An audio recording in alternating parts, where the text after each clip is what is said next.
Are you ready to create healthier, wealthier, and more beautiful spaces? My name is Naomi Finlay and welcome to The Reno Show. Each week, I'll be bringing you a value-packed episode of incredible room reveals, hands-on renovation tips, upcycling hacks, and so much more. I am passionate about renovating for life, and I can't wait to take you on this journey, creating spaces you can thrive in. Get ready for our best season yet.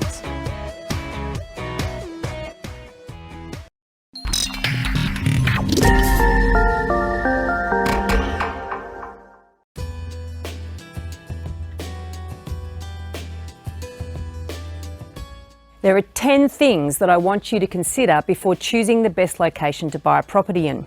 And the first thing is, are you an investor or an owner-occupier?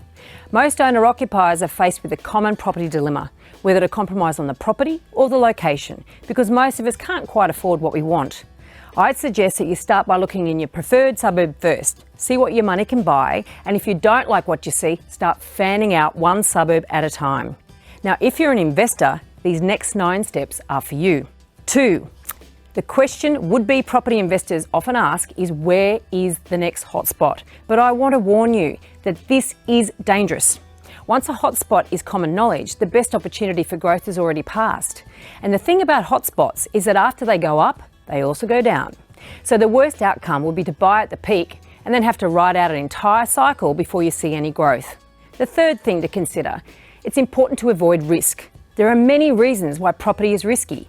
One is that you can easily lose money if you don't know what you're doing. Property is a lumpy asset, meaning you can't easily sell it. You certainly can't sell a bit of it if you need some cash. You're either in or out, and the costs of getting in and out are high. So before you start looking at locations, you need to take a moment to recognise the risks. Now, the fourth thing I want you to consider is that property is a long game. The costs associated with buying a property are around 5% of the purchase price, which means that you need to wait until prices have increased more than 5% before you break even. And when you sell, it's going to cost you around 3% of the sale price. So if you buy and sell within a short period of time, you aren't going to make much money, if in fact you make any money at all. Number 5, the only exception to the last rule, are flippers. If you're in the business of buying to renovate and flip, you'll need to understand short-term growth opportunities and get your timing spot on. Choosing a location that is expected to have an upswing in the next 12 to 24 months will have an enormous impact on your bottom line. 6, blue chip areas don't have cycles in the same way more volatile areas do. The least risky locations are within a 10-kilometre radius of the CBD of either Sydney or Melbourne.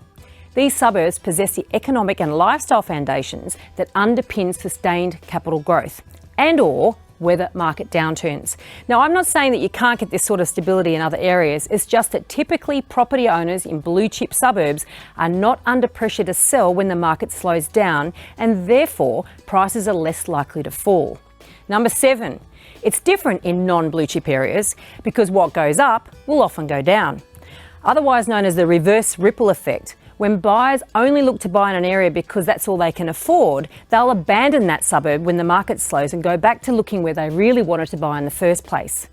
The fundamental economic principle of supply and demand will dictate that if there are more properties on the market than there are buyers, prices will fall. Number 8. This leads me to one truism rarely spoken about, and that is that where you buy determines when you buy. In a blue chip market, it doesn't really matter when you buy, as long as you buy a quality property. In a more volatile market, you'll need to time your purchase and subsequent sale in order to avoid buying at the peak and selling in a trough. The 9th thing I want you to think about is that in A-grade areas, a quality property will always find a buyer. In fact, we often see strong competition for good property even when auction clearance rates are under 60%. And number 10, lastly, local knowledge is key. Does the property you want to buy pass the pub test? Once you've chosen a location, you want to make sure that you are buying a property that locals like. Every market has its quirks, and if you aren't familiar with the area in which you've decided to buy, you need to find out what appeals to a local buyer.